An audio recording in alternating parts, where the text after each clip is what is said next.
Hello friends, Radhe Radhe, good morning, শুভ সকাল। আজ মেয়ের ইচ্ছে হয়েছে পিৎজা খেতে, তাই ভাবলাম আপনাদের সাথেও শেয়ার করি। প্রথমেই আমি পিৎজা সসটা বানিয়ে নেব।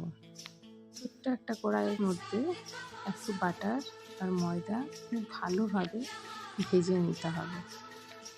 ভাজা হয়ে যাওয়ার পর গ্রেট করে রাখা রসুন দিয়ে আবার কিছুক্ষণ ভেজে নিতে হবে। রসুনের গন্ধটা যাওয়া অবধি ভেজে নিতে হবে। একটুখানি দুধ দিয়ে খুব ভালোভাবে মিক্স করে নিতে হবে যতক্ষণ না ব্যাটারটা ঠিক হয়ে আসছে। Mix herb, chilli flakes, mix masala, chaat masala, একটুখানি নুন দিয়ে খুব ভালোভাবে আবার মিক্স করে নিতে হবে।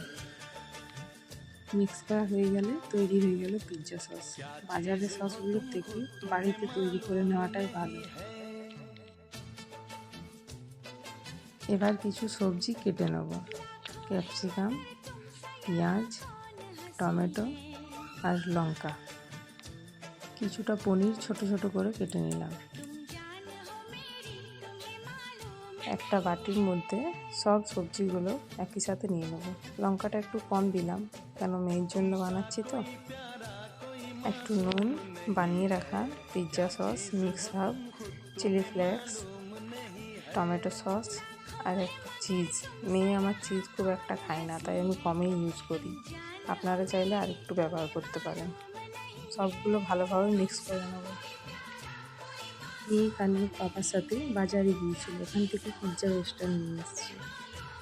এইভাবে আপনাদেরকে 4 ভাগে কেটে নিতে হবে।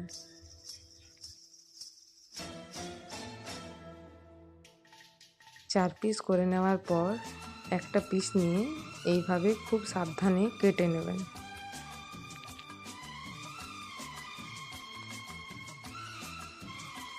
বানিয়ে রাখা পুরটা পিৎজার ভিতর ঠিক এইভাবে আমি দিয়ে দিলাম।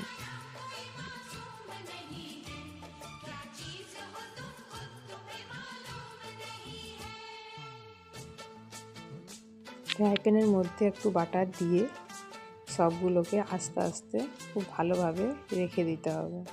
ঢাকা দিয়ে 1 মিনিটের জন্য ভেজে নিতে হবে। এক সাইডটা ভাজা হয়ে এসছে, আর এক সাইডটা ঠিক এইভাবেই ভেজে নেব।